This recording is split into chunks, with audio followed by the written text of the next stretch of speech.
I'm James Bridges with Survival Edge Lights. The model that you're looking at here is the Nitecore P15, part of their Precise series. Now, if you're going, hey, I might have seen that light before. Well, you may have seen its close brother in the P16. As opposed to going to a head-by-head or a versus review on this particular video, I do want to share with you the features and benefits of the P15 in particular. This light certainly stands out on its own as part of the Precise series. And so the first I'm going to dive into, and if you've watched some of our other ones, you'll find this familiar, is the user interface. In this case, you'll find that the P15 implementing what I like really in particular about the Precise series is a 2-button user interface. Here you have a rear tail cap, and here you have near the head of the flashlight a mode button. The rear tail cap is quite simply is the on-off operation, making it pretty straightforward to use there. And so you don't have to add additional functionality like maybe a twist of the bezel or adding additional clicks into one button. The mode button is what allows you to easily cycle through the different lighting modes as well as the different brightness levels. In fact, I'm going to turn it on here. I'm turn away from the camera.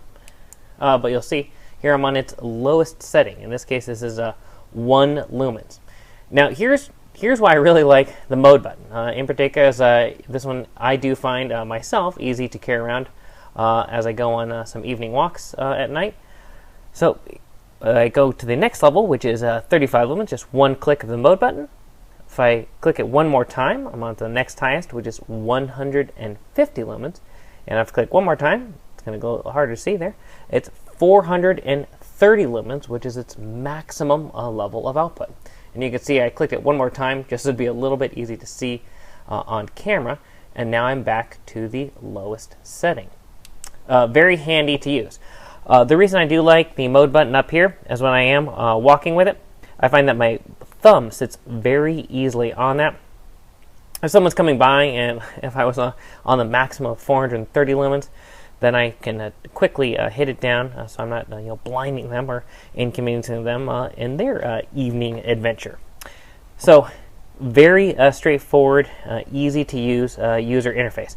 I'm a big fan of the 2-button user interface just because you don't have to have 2 hands to operate. When you have to twist the bezel to get to the additional lighting modes, certainly a common user interface that's in some of other Nitecore models and other flashlights, but I like adding the additional button there.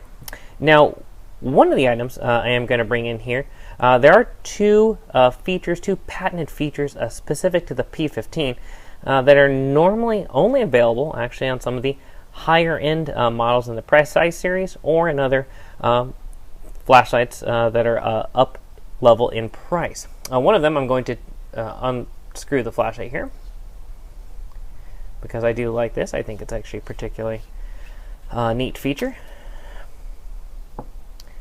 Here you can see the impact absorption mechanism. This is a patented feature by Nitecore, and you can see here it's a spring-loaded little protection area that protects the circuitry of the flashlight.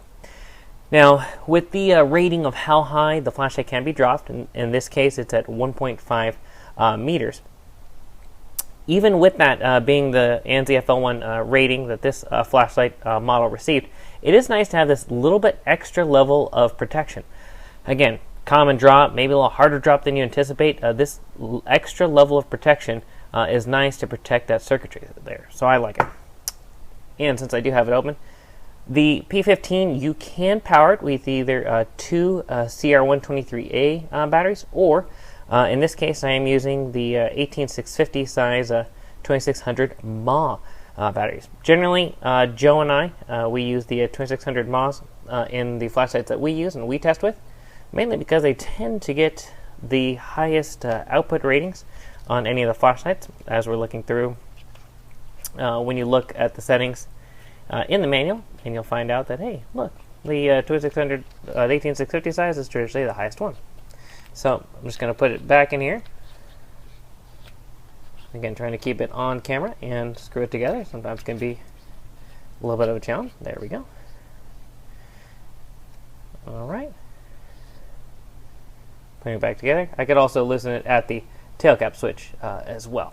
But I did want to show you that particular feature, which is why I unscrewed it from the top. Now, that's one patented feature. The other patented feature, which I do like, is integrated into the mode button. You'll actually find that the mode button tells you the amount of voltage remaining in your battery. And you're able to engage that by simultaneously pressing the rear tail cap switch and the mode button. So I'm going to do that here. So if I hold down the mode button, press down the rear tail cap switch, hold it, then I release.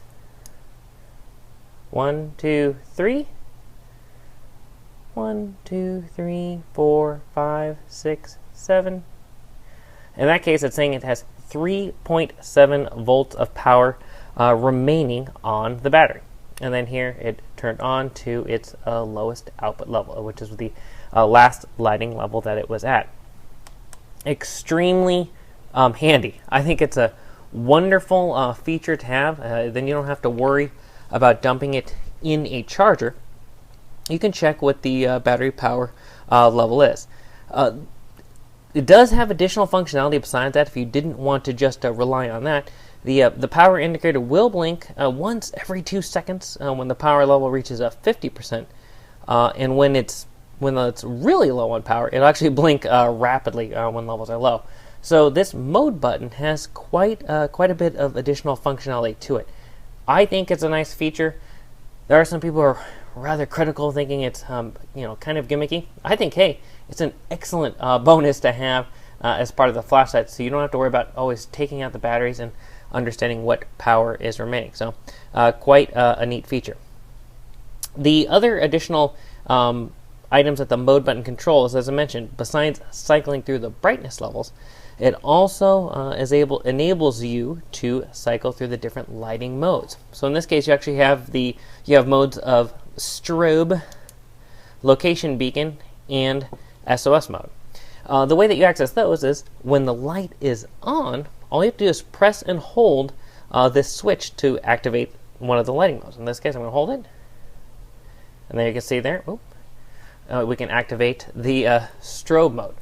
So again, I pressed mode quickly to just disengage that, as it can be a little tough on the camera. But you can use that to use the mode button to cycle through the additional lighting modes. Very cool to be able to do that. As is the case with many of the Nitecore models, you do get a little bag, as I say, the bag of goodies. So you can put on the tactical ring there, you can put on the clip, or you can put on the lanyard, which I find, again, with the smooth head here, and again, not to have a comparison with the P16, but the P16 does have vents near the head of the flashlight, as it does operate at a higher lumens of output. You have a smooth head here, so sometimes this grip area right here where your hand can rest can feel a little bit slick. It's nice to put the lanyard here at the back around your wrist just to make it easier when you are carrying it.